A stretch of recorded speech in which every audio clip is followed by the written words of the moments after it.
تبارک الذی بیدہ الملک وہو علی کل شیء قدیر الذی خلق الموت والحیاۃ لیبلوکم ایکم احسن عملا وہو عزیز الغفور الذی خلق سبع سماوات طبقا ما ترى في خلق الرحمن من تفاوت فارجع البصر هل ترى من فطور ثم ارجع البصر كرتين ينقلب إليك البصر خاسئا وهو حسير ولقد زينا السماء الدنيا بمصابيها وجعلناها رجوما للشياطين وأعتدنا لهم عذاب السعير وللذين كفروا بربهم عذاب جهنم وبئس المصير إذا ألقوا فيها سمعوا لها شيئا وهي تفور تكاد تميل من الغيظ كلما ألقي فيها فوج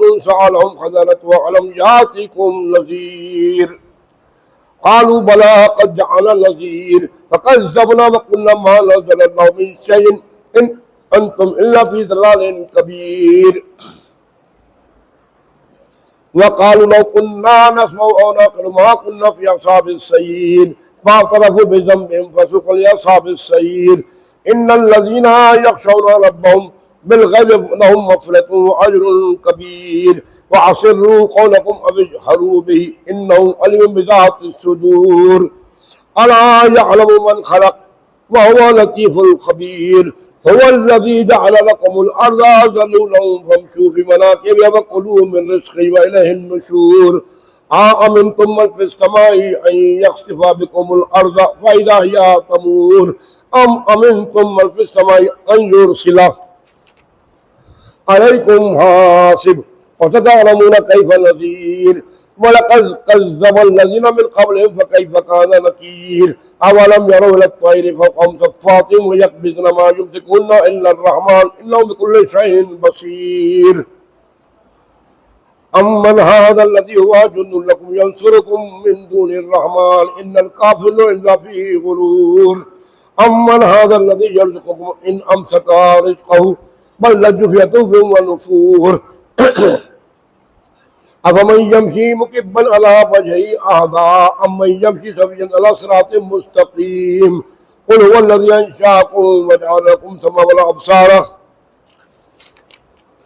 والأفئدة قليلا ما تشكرون قل هو الذي ذرأكم في الأرض وفي إليه تحشرون ويقولون متى هذا الوعد إن كنتم صادقين قل إنما العلم عند الله وإنما أنا نذير مبين فلما رأوه زلفة سيئت وجوه الذين كفروا وقيل هذا الذي كنتم به تدعون قل أرأيتم إن أهلكني الله ومن معي أو رحمنا فمن يجير الكافرين من عذاب أليم قل هو الرحمن آمنا به وليتوكل فستعلمون من هو في ضلال مبين قل أرأيتم إن أصبح ماؤكم غورا فمن يأتيكم بماء معين صدق الله العلي العظيم صدق رسول الكريم اللهم صل على محمد وآل محمد اللهم صل على محمد وآل محمد. جو حضرات میری آواز سماعت فرما رہے ہیں ان سے گزارش ہے مسجد شیر خدا میں تشریف لے آئیں. آج کی مجلس جناب مرحوم انور بھائی کے احسان ثواب کی مجلس ہے. تمام مومنین سے ادب شرکت کی التماس ہے. جو حضرات میری آواز سماعت فرما رہے ہیں ان سے گزارش ہے کہ مجلس کا سلسلہ تلاوت قرآن مجید سے شروع ہو چکا ہے. آپ حضرات مسجد شیر خدا میں فرش ادا پر تشریف لے آئیں. مجلس کا سلسلہ تلاوت قرآن مجید سے شروع ہو چکا ہے. انشاءاللہ مولانا جلد تشریف لا رہے ہیں. اب حضرات گزارش ہے کہ فرش ادا پر تشریف لائیں. نعرہ سلوات. ماسٹر صاحب سنیے بالکل نیا کلام لے کے آیا ہوں جی. اب آپ بعد میں پڑھیے. اب آپ سنیے. تبھی ہم نے کہا آپ سنیں گے نہیں. پہلے آپ سنیے. تعریف نہ کریے میری. کلام سنیے کیا پڑھ رہا ہوں میں. ایک بابا سے بولا نعرہ سلوات. سنیے ابو جہلوں سے مت پوچھو مقام مصطفیٰ کیا ہے، ابو جہلوں سے مت پوچھو مقام مصطفیٰ کیا ہے، علی والے بتائیں گے نبی کیا ہے، خدا کیا ہے، علی والے بتائیں گے نبی کیا ہے، خدا کیا ہے، ابو جہلوں سے مت پوچھو مقام مصطفیٰ کیا ہے، ابو جہلوں سے مت پوچھو مقام مصطفیٰ کیا ہے، علی والے بتائیں گے نبی کیا ہے، خدا کیا ہے، نعرہ صلوات۔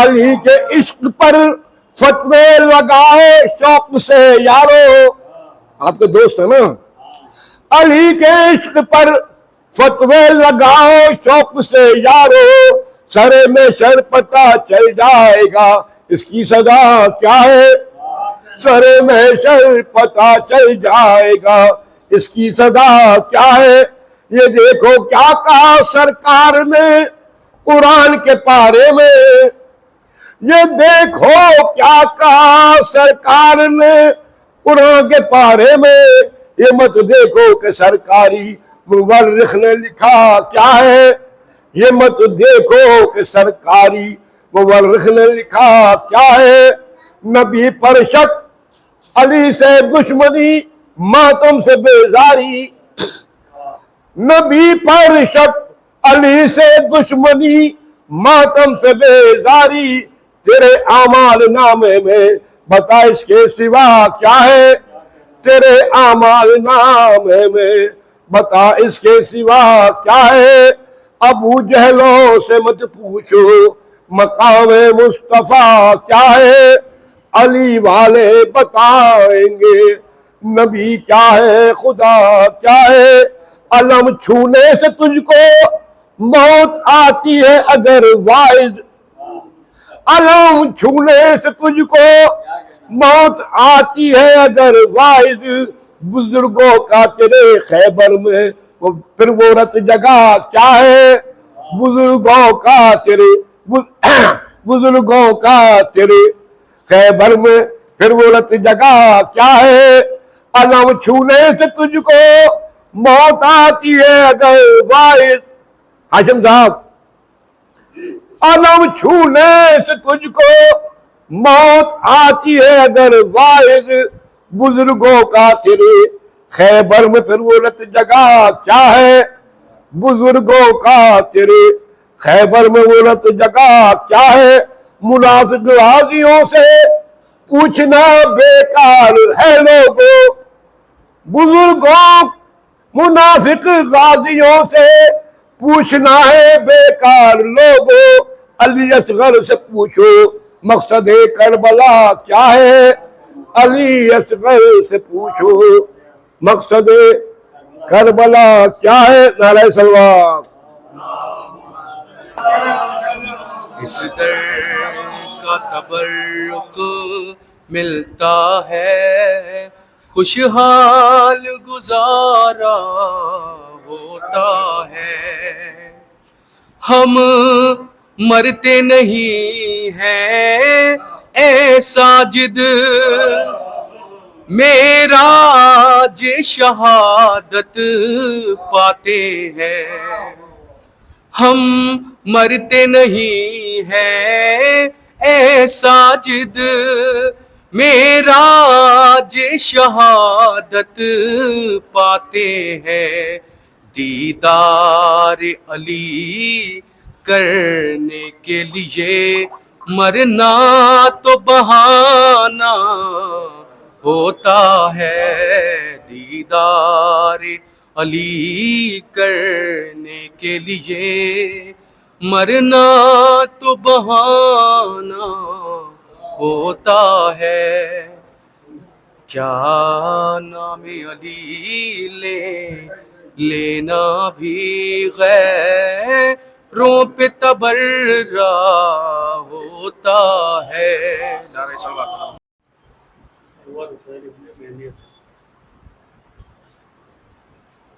ایصال ثواب کے لیے ایک بار سورہ حمد اور 3 بار سورہ توحید کی تلاوت فرما کر انوار حسین ابن مہدی حسن بسم اللہ الرحمن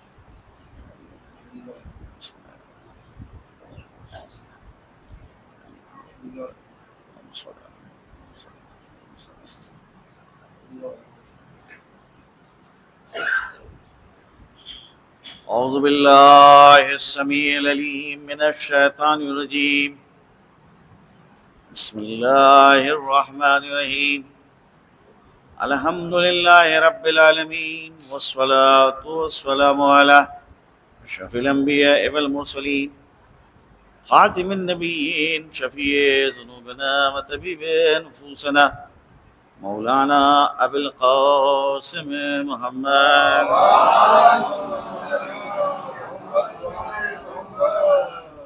وآلہ الطیبین الطاہرین ولعنۃ اللہ علی اعدائہم اجمعین من الآن الی قیام یوم الدین اما بعد فقد قال اللہ تبارک وتعالی فی کتابہ المبین وهو اصدق الصادقین وقولہ الحق بسم اللہ الرحمن الرحیم کل نفس ذائقۃ الموت ثم الینا ترجعون صلوات بھیجے محمد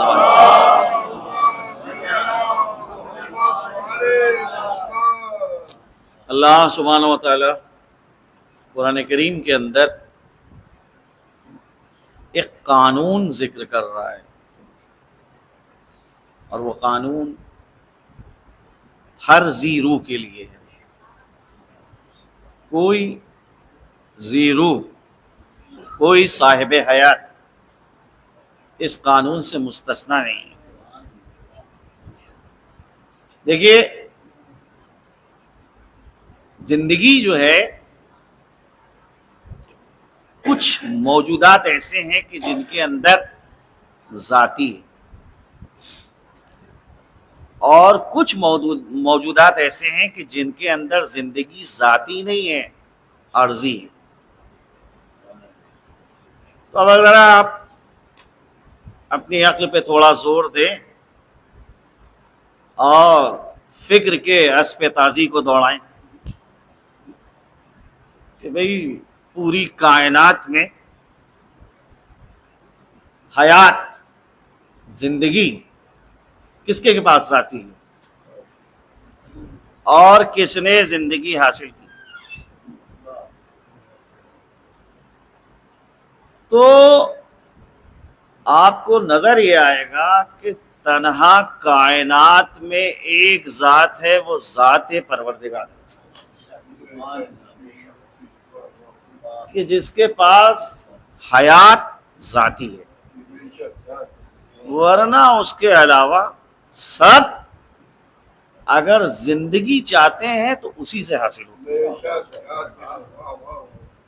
اب یہ زندگی جو دوسروں کے پاس ہے، چاہے کوئی ہو، یہ زندگی ذاتی زندگی نہیں ہے، عرضی ہے۔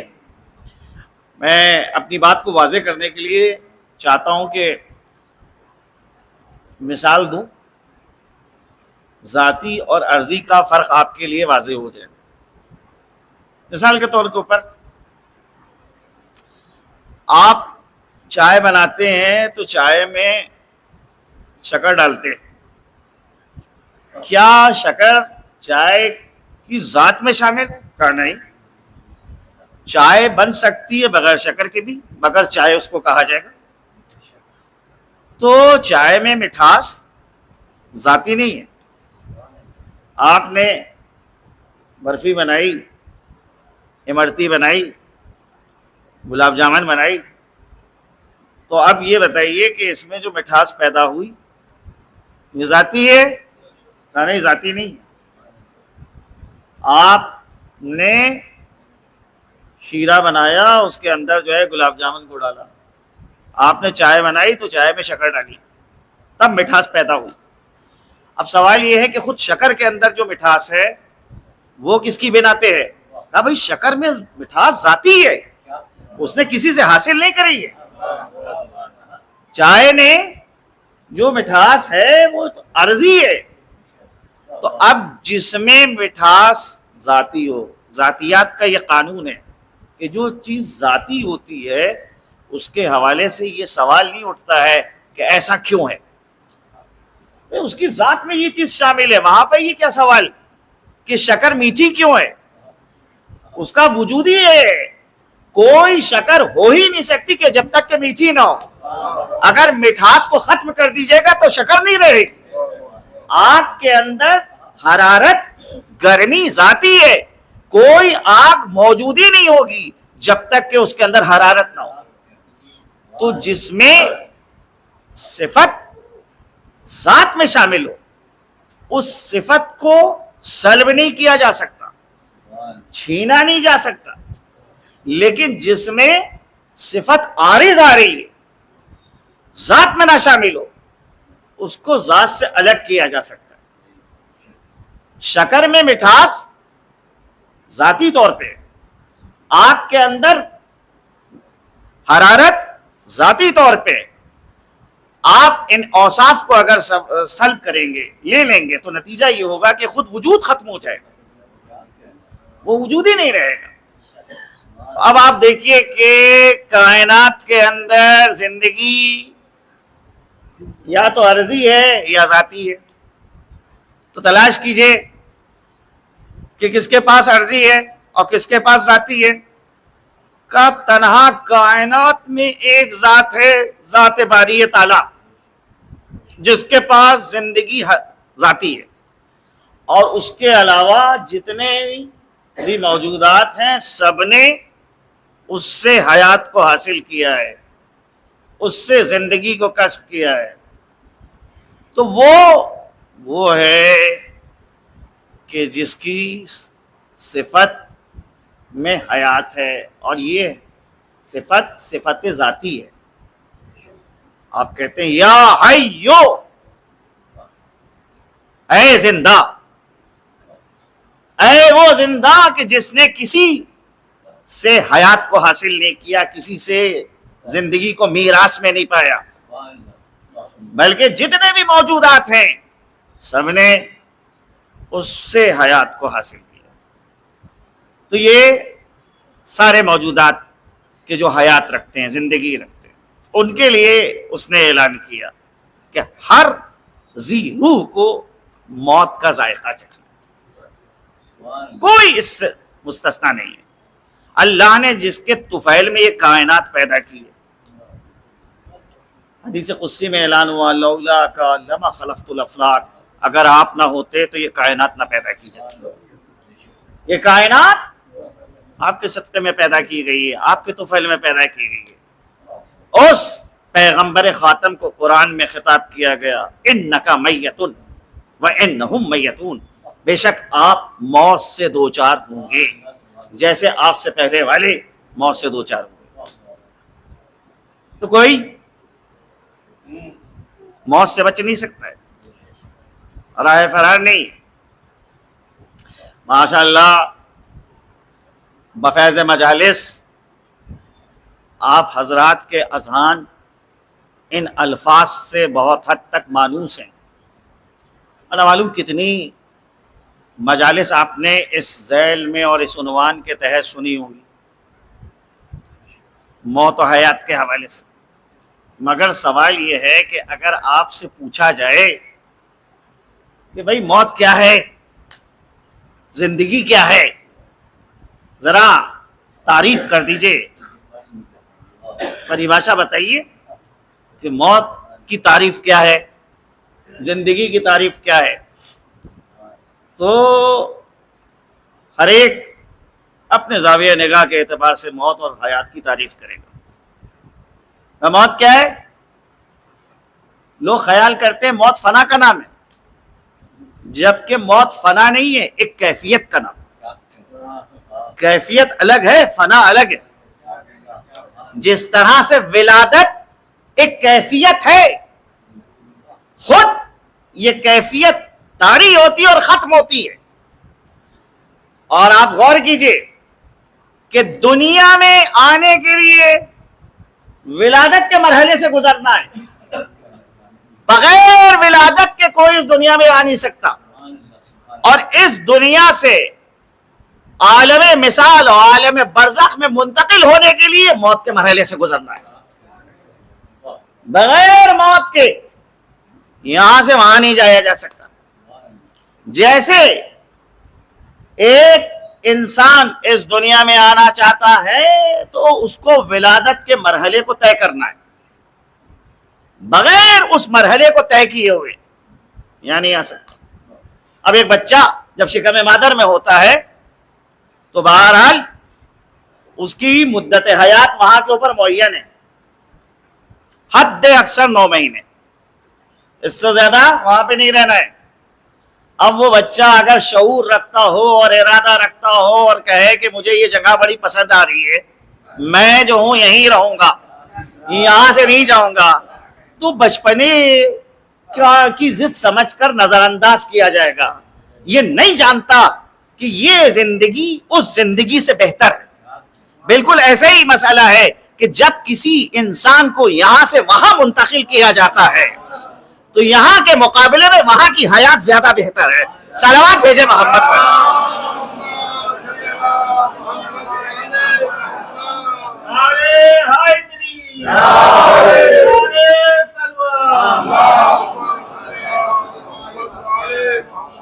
ہم دیکھیں 9 مہینے وہاں گزاریں گے اور 9 سے اگر زیادہ ہو جائیں تو سب کو تشویش ہونے لگتی ہے کہ کیا ہوا بھائی، مدت پوری ہو چکی ہے، ابھی ولادت کیوں نہیں ہوئی. وہ بہرحال ایک عالم ہے اس بچے کے لیے. شکم مادر ایک عالم ہے، اور وہاں پر اس کی جتنی نشو و نما ہونا ہے بس وہاں اتنی ہوگی. اب اس سے بہتر زندگی اگر چاہتا ہے تو اس دنیا میں آئے، اور اس دنیا میں جب آئے تو اب بہرحال یہاں کے اوپر آنے کے بعد اس دنیا کا تقاضا لگا. دیکھیے اپنے خدا کی معرفت حاصل کیجیے. اس نے جہاں کے اوپر اپنی مخلوق کو رکھا، اس کا بدن، اس کا جسم، اس کا وجود اس تقاضے کے مطابق رکھا. شکم مادر میں ہے، وہاں پر بھی بچے کو رزق پہنچ رہا ہے، مگر یہ رزق کیسے پہنچ رہا ہے، کیسے یہ بچے تک منتقل ہو رہا ہے، وہ نظام ایک الگ نظام ہے. اور اس دنیا میں جب آیا بچہ تو یہاں زندہ رہنے کے لیے رزق کی ضرورت، یہاں کا رزق اور یہاں کا سسٹم ایک الگ، اور یہاں سے جب منتقل ہوں گے تو وہاں پر بھی رزق کی ضرورت، لہذا وہاں کا رزق اور وہاں کا وجود بالکل الگ. جہاں انسان کو اللہ منتقل کرے گا وہاں کے مطابق جسم کو ڈھال دے گا، وہاں کے مطابق انسان کا وجود ہو جائے گا. اب آپ غور کیجئے کہ شکم مادر کے مقابلے میں یہاں کی حیات اور زندگی بہتر ہے کہ نہیں بہتر ہے؟ اور لیکن یہاں پابندیاں ہیں. اب پابندی یہ ہے کہ بھئی آپ یہاں پہ بیٹھے ہوئے وہاں پہ نہیں جا سکتے، جب وہاں پہ ہوں گے تو یہاں پہ نہیں بیٹھ سکتے. ادھر دیکھ رہے ہیں تو ادھر نہیں دیکھ سکتے، ادھر دیکھیں گے تو ادھر نہیں دیکھ سکتے. اگر ان کی بات سن رہے ہیں اس کان سے تو کسی اور کی بات سننے میں مشکل ہوگی. یہ پابندیاں ہیں اس دنیا کی. لیکن جب آپ یہاں سے عالم مثال اور عالم برزخ میں منتقل ہوتے ہیں اب ان پابندیوں سے آزاد ہو گئے. اب آپ یہاں پہ بھی بیٹھ سکتے ہیں، وہاں پہ بھی بیٹھ سکتے ہیں، ادھر بھی دیکھ سکتے ہیں، ادھر بھی دیکھ سکتے ہیں. کیوں؟ کیونکہ اس سے بہتر زندگی مل رہی ہے. اب انسان اصل میں معرفت نہیں رکھتا ہے تو نتیجہ یہ ہے کہ وہ موت سے گھبراتا ہے. موت ایک کیفیت کا نام ہے، اور کیفیت کچھ لمحات کے لیے طاری ہوتی ہے اور اس کے بعد ختم ہو جاتی ہے. زندگی کیفیت نہیں ہے. زندگی ایک صفت ہے جو عارض ہوتی ہے, اور بہرحال تدریجی طور کے اوپر اس کے اندر فرق آتا ہے. تو اب موت ایک کیفیت ہے, یہ کیفیت تھوڑی سی دیر کے لیے تاری ہوئی اور اس کے بعد پھر اس کا خاتمہ ہو. جیسے ولادت ایک کیفیت ہے, تھوڑی سی دیر کے لیے یہ کیفیت سے دو چار ہوتے ہیں اور اس کے بعد وہ ختم ہو جاتے ہیں. اس کے بعد ایک مرحلہ ہے. تو انسان اگر اس دنیا سے منتقل ہو رہا ہے دوسری دنیا میں, دوسرے عالم میں, تو وہاں جانے کے لیے موت کا مرحلہ طے کرنا. لہذا اعلان کیا گیا کل نفس ذائقۃ الموت, ہر نفس کو موت کا ذائقہ چکھنا. ثم الینا ترجعون, پھر تم سب کے سب پلٹ کے ہماری جانب آؤ. اب مسئلہ یہ ہے کہ کچھ لوگ دنیا میں بھی بظاہر زندہ ہوتے ہیں لیکن قرآن ان کو مردہ سمجھتا ہے. کچھ لوگ ہیں کہ جو دنیا سے رخصت ہو جاتے ہیں لیکن قرآن ان کو زندہ سمجھتا ہے.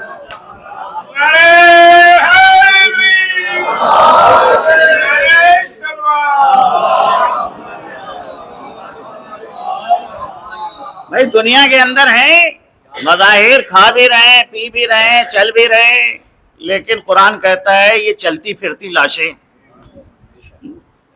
اما حسب الذین اجترحوا السیئات, ارے جو گناہوں کے دلدل میں ڈوبے ہوئے ہیں وہ کیا خیال کرتے ہیں ان نجعلہم کالذین آمنوا وعملوا الصالحات, کہ ہم ان کو ان کا جیسا شمار کریں گے تو جو لوگ ایمان لائے اور نیک اعمال انجام کرتے ہیں. سواء محیاؤہم ومماتہم, ہمارے نزدیک ان کی موت و حیات برابر ہے. یہ معاشرے کے اندر چلتے پھرتی زندہ لاشیں ہیں.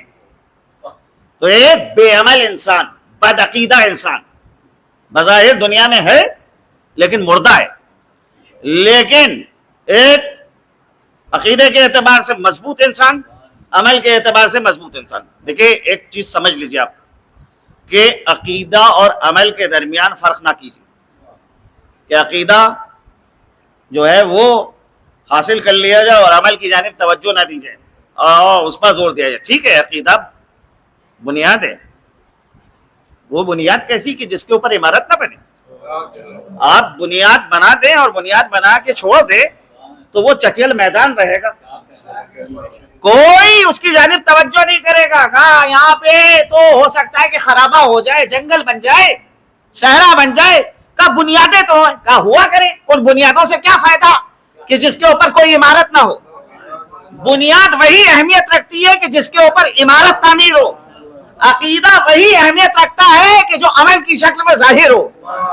اس عقیدے کی کوئی اہمیت نہیں کہ جہاں کے اوپر عمل نہ پایا جاتا. آپ توحید کا عقیدہ رکھتے ہیں, بہت اچھا ہے. آپ رسالت کا عقیدہ رکھتے ہیں, لاجواب عقیدہ ہے. آپ صبح شام جو ہے ولایت کی گواہی دیتے ہیں, بہت اچھی چیز ہے. لیکن عملی طور پہ توحید کو پیش کیجیے, عملی طور پہ رسالت کو پیش کیجیے, عملی طور پہ ولایت کو پیش کیجیے. آپ صبح شام جو ہے ولایت کی تسبیح پڑھنا شروع کریں, اور جتنے مناقب اور فضائل کے اندر روایات آئی ہیں ساری روایات آپ کو یاد ہوں کہ حدیث غدیر بھی آپ کو یاد ہے, حدیث طائر بھی آپ کو یاد ہے, حدیث ثقلین بھی آپ کو یاد ہے, اور حدیث سفینہ بھی آپ کو یاد ہے, اور حدیث منزلت بھی آپ کو یاد ہے. ساری احادیث جو مناقب میں وارد ہوئی ہیں ساری احادیث یاد ہیں. یہ سب ولایت نظری ہے, ولایت عملی نہیں ہے. ولایت عملی کہ بھائی مقام عمل میں دیکھا جائے گا کہ ولایت نظر آ رہی ہے یا ولایت نہیں نظر آ رہی ہے. اگر مقام عمل میں ولایت نہیں نظر آ رہی ہے, صبح شام آپ گواہی دیجئے اشہد ان امیر المومنین و امام المتقین,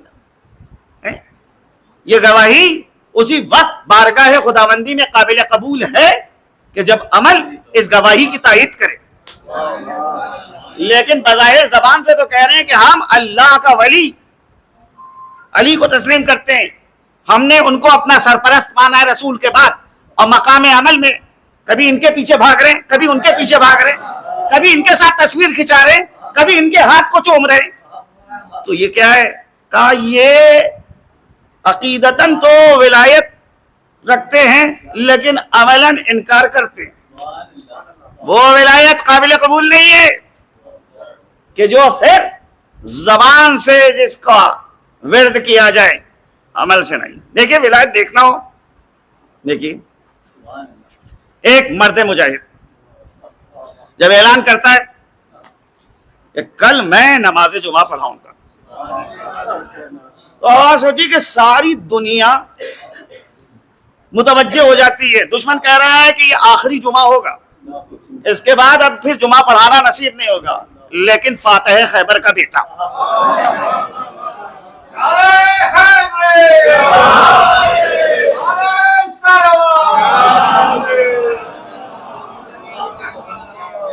کہ شام سے آتا ہے، ساری دنیا منتظر ہے کہ اس کے لبوں سے کیا صادر ہوگا، آج اس کی زبان سے کیا صادر ہوگا. اسی شان و شوکت کے ساتھ آیا، نہ خوف ہے نہ ہراس ہے. عام طور پہ جب نماز پڑھاتے تھے تو نماز جمعہ صرف پڑھا کے رخصت ہو جاتے تھے، کیونکہ بھئی اور بھی کام ہے. نماز عصر میں دوسرے افراد امامت کرتے تھے اور نماز عصر جا کے وہ الگ پڑھتے تھے، کیونکہ بہرحال ایک جگہ کے اوپر ایک انسان اگر رک رہا ہے تو جتنا دیر رکے گا اتنا زیادہ اس کے لیے اس کا وقت صرف ہوگا.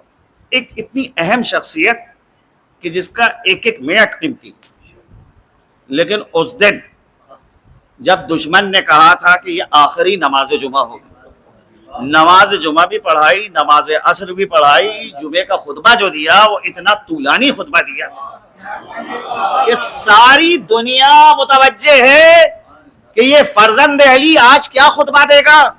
یہ وہ خطبہ ہے کہ جو وائٹ ہاؤس سے لکھ کے نہیں بھیجا گیا ہے، اور خطبے جو ہیں وہ وائٹ ہاؤس سے لکھ کے بھیجے جاتے ہیں. تو وہاں تو پتہ ہی ہوتا ہے کہ وہی متن پڑھا جائے گا کہ جو ہم نے لکھ کے دیا ہے. لیکن یہاں پر جو چیزیں کہی جا رہی ہیں وہ بہرحال دشمن کی آنکھوں میں آنکھیں ڈال کے کہ اگر دنیا میں رہیں گے تو عزت اور شرف کے ساتھ رہیں گے. کربلا نے ہمارے سامنے وہ مثال قائم کر دی ہے کہ اگر حیات چاہیے تو حیات باعزت، اور اگر موت چاہیے تو موت بھی باعزت. اگر زندگی چاہتے ہو تو غلاموں کی زندگی قابل احترام نہیں ہے، ذلیلانہ انداز میں زندگی قابل قبول نہیں ہے، ظالموں کا مصاحب بننا قابل قبول نہیں ہے، ظالموں اور ستمکاروں کی حمایت کرنا قابل قبول نہیں ہے. ہم چاہتے یہ ہیں کہ بارگاہ خداوندی میں اس حالت میں حاضر ہو کہ مظلوم بن کے جائیں، ظالم بن کے نہ جائیں. دیکھیں دو ہی صورتیں ہو سکتی ہیں، یا تو انسان خدا کی بارگاہ میں ظالم بن کے حاضر ہوگا یا مظلوم بن کے حاضر ہوگا. اب انسان کو خود منتخب کرنا ہے کہ ظالم بن کے خدا کیا جانا ہے یا مظلوم بن کے خدا کیا جانا ہے. جو سید مظلوم کا طرفدار ہے وہ یہی چاہے گا کہ وہ بارگاہ خداوندی میں مظلوم بن کے حاضر ہو. پروردگار مجھ پر ظلم ہوا ہے، میرے حقوق کو پامال کیا گیا ہے، میرے حقوق کی رعایت نہیں کی گئی. حیات اور موت، ان کا فلسفہ اسی وقت واضح ہوگا کہ جب انسان اہل بیت اطہار کی تعلیمات کی روشنی میں ان کی تعریف کرے. ورنہ چکبس سے اگر آپ پوچھیے بھئی موت کیا ہے اور حیات کیا ہے، انہوں نے کہا زندگی کیا ہے، عناصر میں ظہور و ترتیب.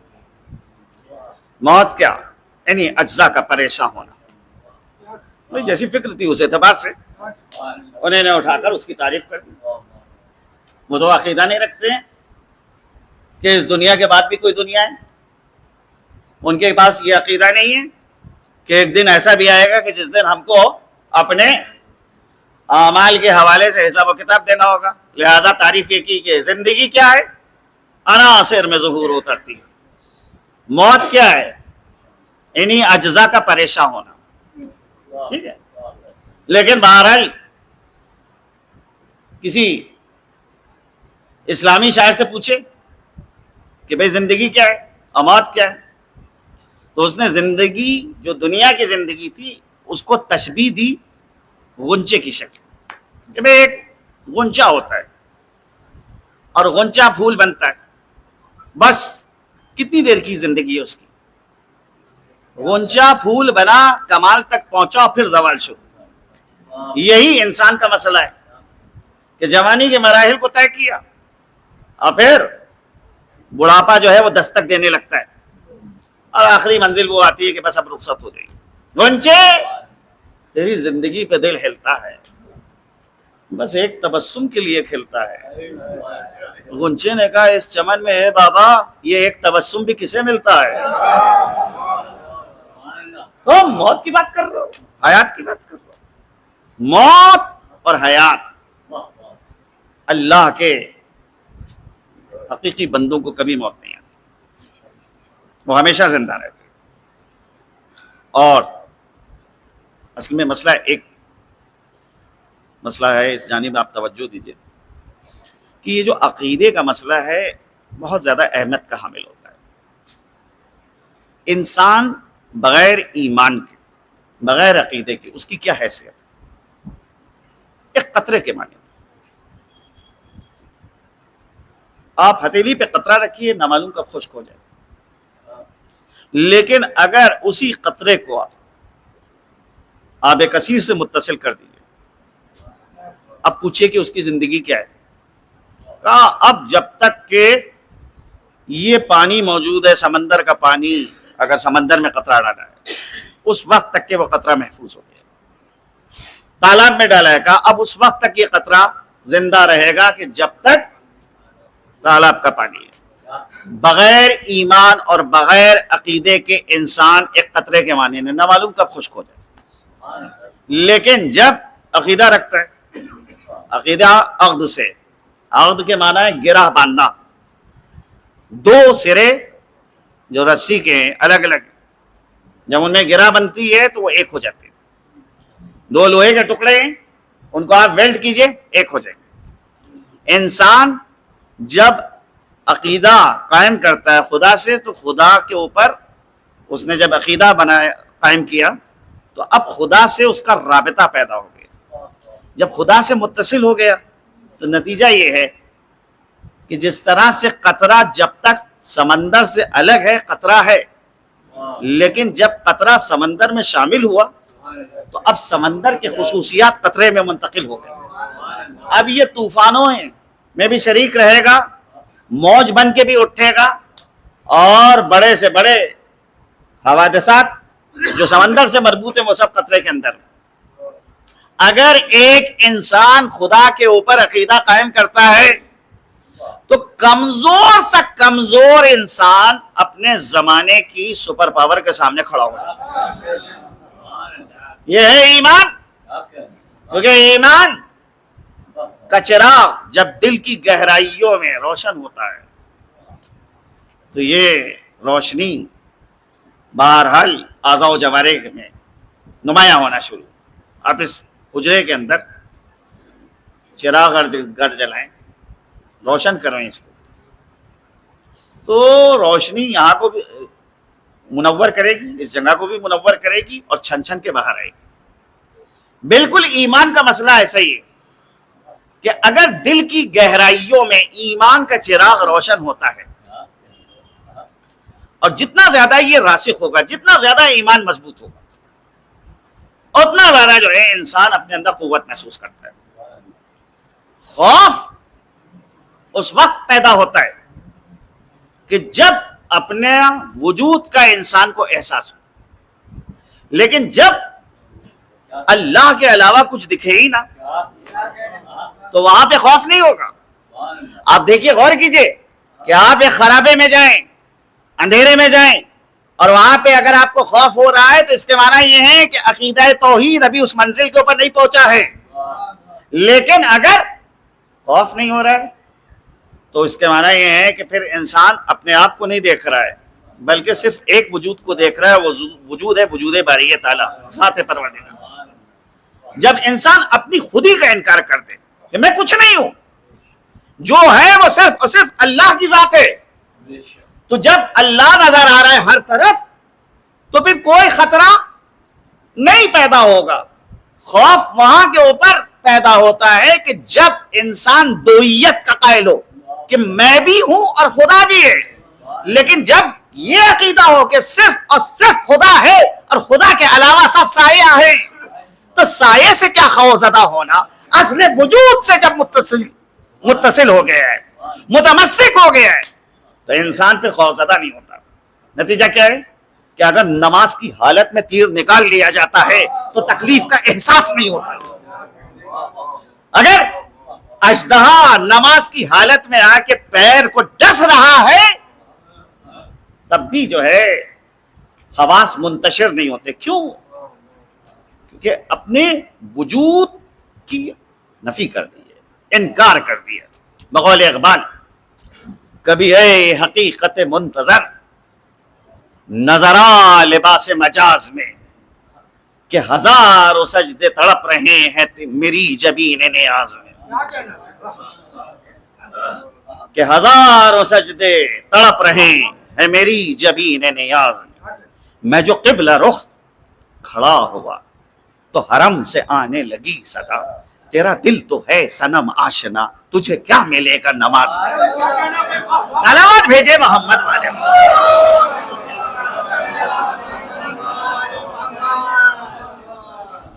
تو انسان بہرحال آیا ہے خدا کی بارگاہ میں.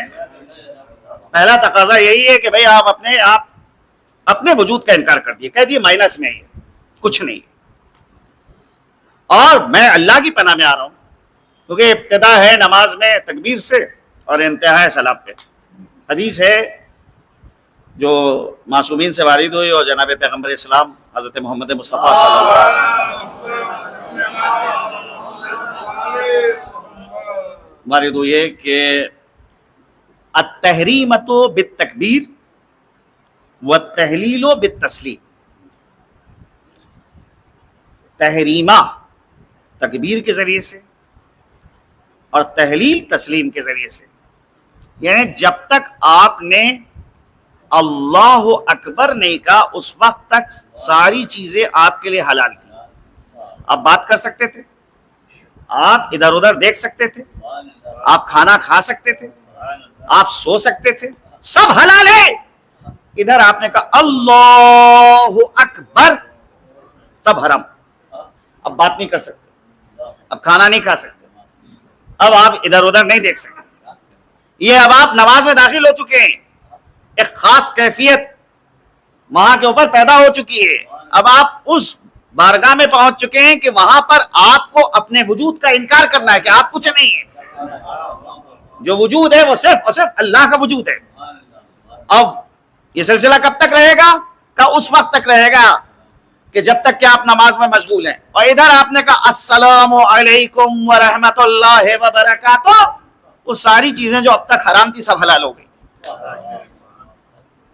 تو التحریمۃ بالتکبیر والتہلیل بالتسلیم، نماز ان دو کے درمیان کا مجموعہ ہے. ادھر انسان آتا ہے مصلی عبادت پہ کھڑا ہوتا ہے، اللہ اکبر کا یہ کیا طریقہ ہے؟ اگرچہ مستحب ہے ہاتھوں کا بلند کرنا، واجب نہیں، مگر قصد آپ کو کرنا ہے کہ آپ تکبیر جو کہہ رہے ہیں وہ تکبیر تکبیرۃ الاحرام، یعنی اس تکبیر کے ذریعے سے آپ نماز میں اب داخل ہو رہے ہیں. تو آپ نے کہا اللہ اکبر، یہ انداز کیا ہے؟ کہ یہ انداز وہ ہے کہ جب ایک سپاہی دشمنوں کے درمیان گھر جائے اور پھر وہ یہ تشخیص دے کہ اب جنگ کرنے کا کوئی فائدہ نہیں، تو اسلحوں کو زمین پہ رکھتا ہے اور اس طرح سے ہاتھوں کو بلند کر دیتا ہے کہ میں اب آپ کی پناہ میں آنا چاہتا ہوں. بندہ جب مصلی پہ کھڑا ہوا اور کہہ رہے اللہ اکبر، یعنی کہنا یہ چاہتا ہے کہ خدایا سب سے رشتے توڑ کر تیری پناہ میں آنا چاہتا ہوں. صلوات بھیجے محمد.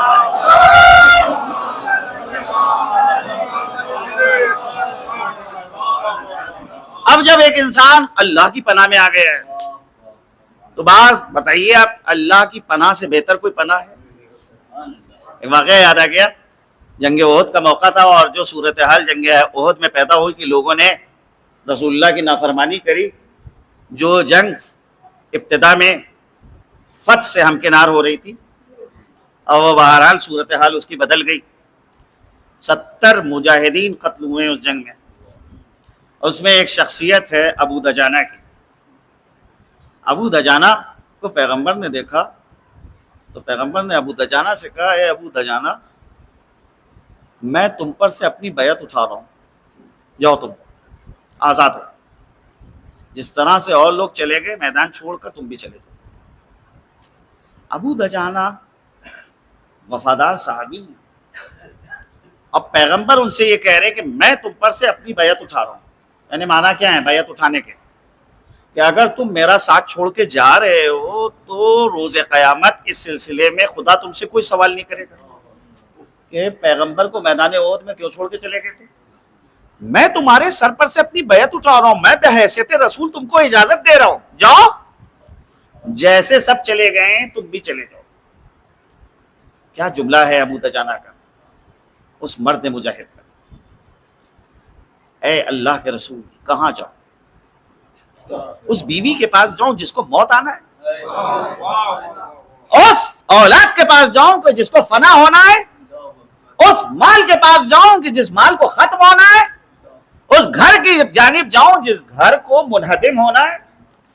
اے اللہ کے رسول، کیا اللہ اور اس کے رسول سے بہتر کوئی پناہ ہے؟ اللہ اور اس کے رسول سے بہتر تو کوئی پناہ نہیں ہے. کہاں میں جاؤں؟ وہاں پر ابو دجانہ کے ذہن میں ایک سوال ہوا، جو ہمارے مدرسے کی زبان میں اور طلاب کی زبان میں سوال مقدر کہا جاتا ہے. یعنی ذہن میں یہ سوال پیدا ہو رہا ہے، لیکن نگاہ رسالت نے اس سوال کو پڑھ لیا کہ آپ مجھ سے کہہ رہے ہیں کہ میں چھوڑ کے چلا جاؤں، یہ جملہ آپ علی سے کیوں نہیں کہتے؟ تو پیغمبر نے ابو دجانہ کو دیکھا اور کہا کہ علی کا مسئلہ الگ ہے، انہو منی و انا منہ. ارے علی مجھ سے ہے، میں اس سے. تو ایک آواز سنائی دی کہ یہ آواز غیب سے آ رہی کہ وہ انا منکما، میں آپ دونوں سے ہوں. پتہ یہ چلا یہ کس کی آواز تھی؟ یہ حضرت جبریل کی آواز تھی کہ جو یہ فرما رہے تھے احد کے میدان میں.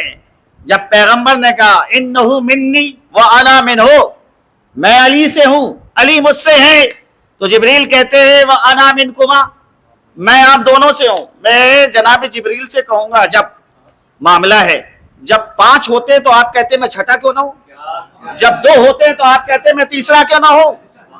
تو عجب نہیں، جناب جبریل جواب دے کہ ہاں یہ وہ بشر ہے کہ جس بشر نے کبھی ملائکہ کی صفوں میں جانے کی تمنا نہیں کی، لیکن ملائکہ نے ان کی صفوں میں شامل ہونے کی تمنا کی ہے. سلام بھیجے محمد.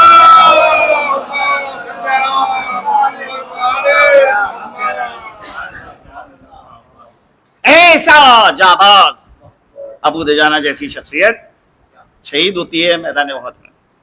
اب بہرحال بہت زیادہ نقصانات ہوئے میدان احد میں، اور پیغمبر کے چچا حضرت حمزہ شہید ہوئے، جن کا لقب تھا اسد اللہ، خدا کا شیر.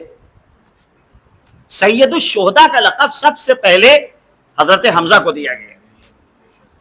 70 شہید تھے میدان احد میں. سارے صحابی نہیں بھاگے ہیں، یہ ذہن میں رہے آپ. وہ 70 افراد شہید ہوئے ہیں. تو جب واقعہ نقل کیا کیجئے تو تاریخ کے مطابق کہیے میدان احد میں وہ 70 افراد ہیں جو شہید ہوئے ہیں. رسول کے جانثار تھے وہ، انہیں نے اس وقت تک رسول کا ساتھ دیا جب تک کہ وہ زندہ تھے.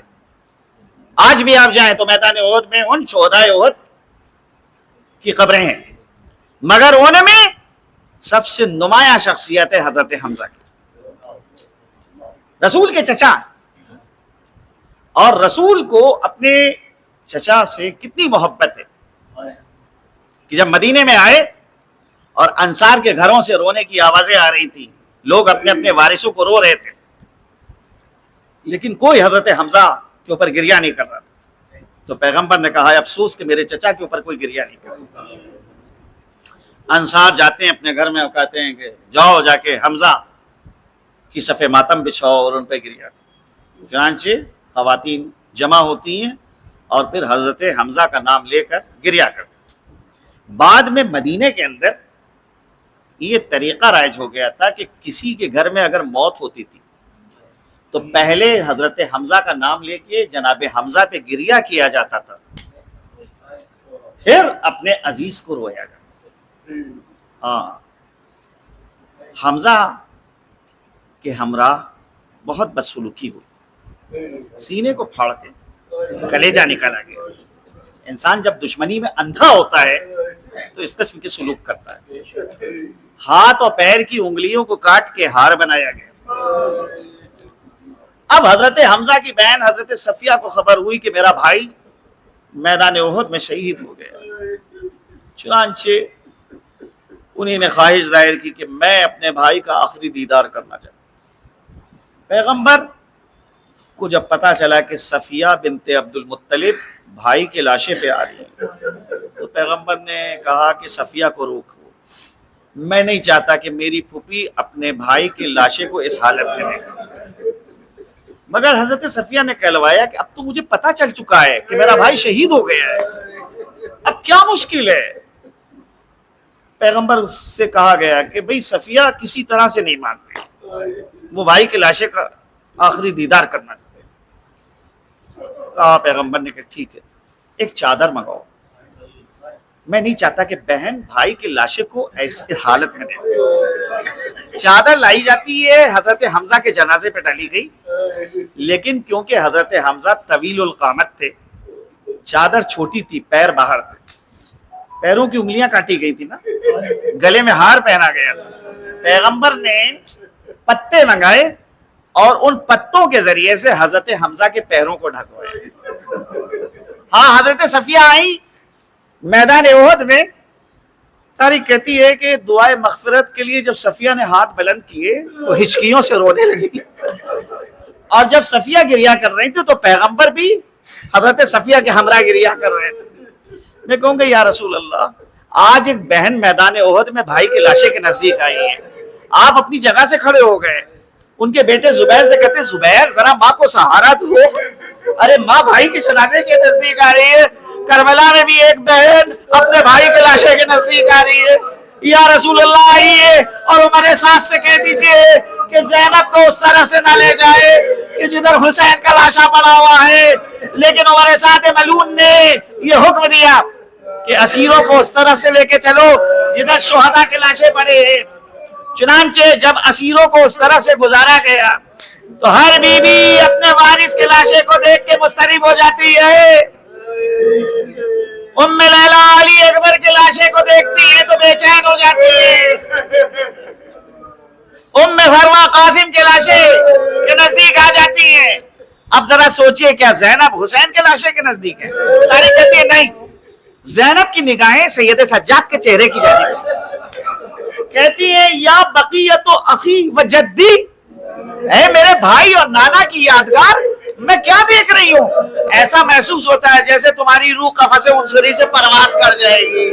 فرماتے ہیں پھوپھی ارے ان ظالموں نے اپنے کشتہائے نجس کو دفن کر دیا، میرے بابا کا لاشا بے گور و کفن پڑا ہے.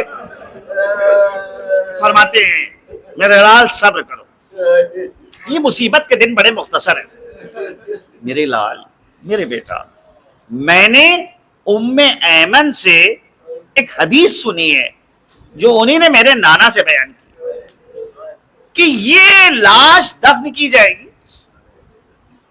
اس پر روزہ تعمیر ہوگا، دور دور سے زوار آئیں گے روزے کی زیارت کرنے کے لیے، آسمان سے ملائکہ نازل ہوں گے جو روزے کا طواف کریں گے. اے بیٹا، یہ مصیبت کے دن بڑے مختصر ہیں، صبر کرو. زینب نے جو یہ حدیث امام زین العابدین کے سامنے نقل کی، امام کو ڈھارس ملتی ہے. ہاں، اب جب امام زین العابدین کا ناقہ آگے بڑھا، زینب نے اپنے فریضے کو انجام دے دیا. حسین کی امانت کو تسلی اور دلاسا دے کے بچا لیا. لیکن اب زینب کو کون تسلی دے؟ کون ہے جو زینب کو دلاسا دے؟ چنانچہ جب امام زین العابدین کا ناقہ آگے بڑھا تو زینب اس نشیب کے نزدیک آئیں جہاں حسین کی لاش تھی. حسرت و یاس کے ساتھ بھائی کے لاشے کو دیکھا. کس حالت میں لاشے کو دیکھا ہے کہ سینے کی ہڈیاں پشت سے چسپاں ہو چکی ہیں, ریزہ ریزہ ہو چکی ہے, جسم کے اوپر سر نہیں ہے, نہ لباس ہے. آ کے لاشے کو دیکھتی ہیں, کہتی ہیں انت اخی, کیا تو میرا بھائی ہے؟ انت ابن امی, ارے کیا تو میرا ماجایا ہے؟ اگر تو میرا بھائی ہے تو بتا تیرے جسم کا لباس کیا ہوا؟ اس جسم کا شعلم الذین ظلموا ای منقلب ینقلب انا للہ و انا الیہ راجعون. الہی بحق زہرا و ابیہا و بالہا و بنیہا, پروردگارہ اس مختصر سے ذکر کو قبولیت کا درجہ عنایت. خدایا جس مرحوم کی اصالہ ثواب کی مجلس ہے اس کے گناہان کبیرہ و صغیرہ کی مغفرت فرما, جوار معصومین میں اس کو جگہ عنایت فرما, پسماندگان کو صبر جمیل عنایت فرما. خدایا جہاں جہاں مومنین آباد ہیں سب کی جان, مال, عزت و آبرو کی حفاظت فرما. پروردگارہ وہ مجاہدین جو اخلاص کے ساتھ تیرے دین کی سربلندی کے لیے کوشش کر رہے ہیں, ان مجاہدوں کو ان کی کوشش میں کامیاب اور کامران فرما. وہ دشمنان اسلام جو لائق ہدایت نہیں ہے, پروردگارہ تو ان کو نیست و نابود فرما. ہمارے مراجع اعظام خصوصاً رہبر انقلاب اور مرجع علی قدر سید علی سیستانی اور دیگر مراجع کو اپنی پناہ خاص میں محفوظ فرما. ہمارے امام کے ظہور میں تعجیل فرما, ہم کو ان کے آوان و انصار و مددگار میں شمار فرما, ان کے ظہور کو ہمارے لیے باعث عافیت قرار دے. ربنا تقبل منا انک انت السمیع العلیم. ایک بار سورہ ہم اور 3 بار سورہ توحید کی تلاوت فرما کر مرحوم انوار حسین ابن مہدی حسن کی. بسم اللہ الرحمن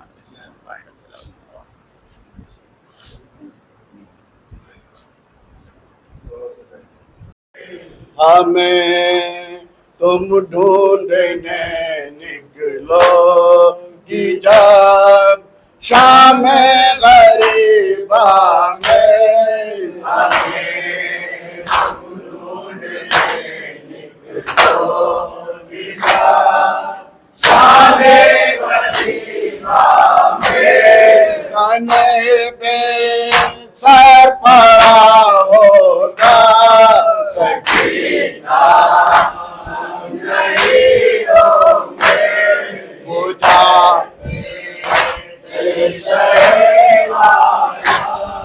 سکینہ نہیں ہوں گے بجھانے کے لیے کون آئے گا بھڑکے ہوئے شعلے.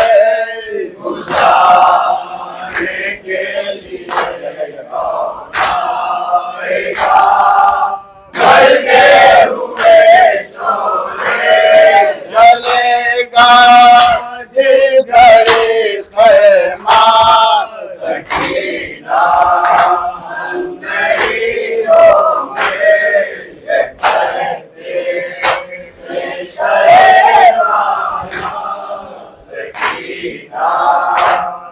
نہیں ہوں گے.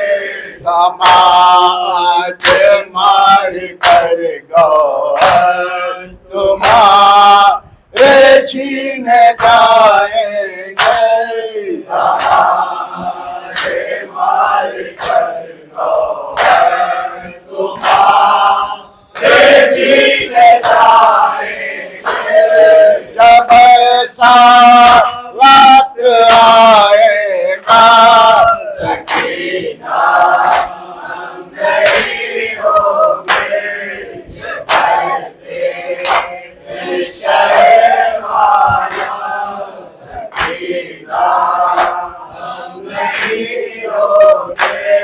اگر نانا کی امت سے تمہیں صدمہ کوئی پہنچے.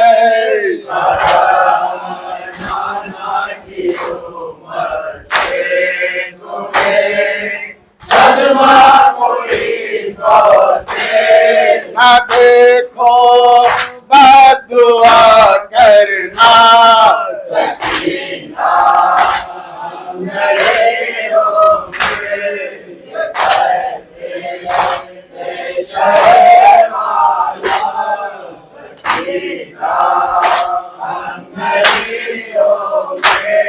اٹھو سینے سے لگ جاؤ کہ ہم مرنے کو جاتے ہیں اٹھو سینے سے لگ جاؤ کہ ہم مرنے کو جاتے ہیں ابھی ایک آشتا ہوگا سکینہ نہیں ہوگے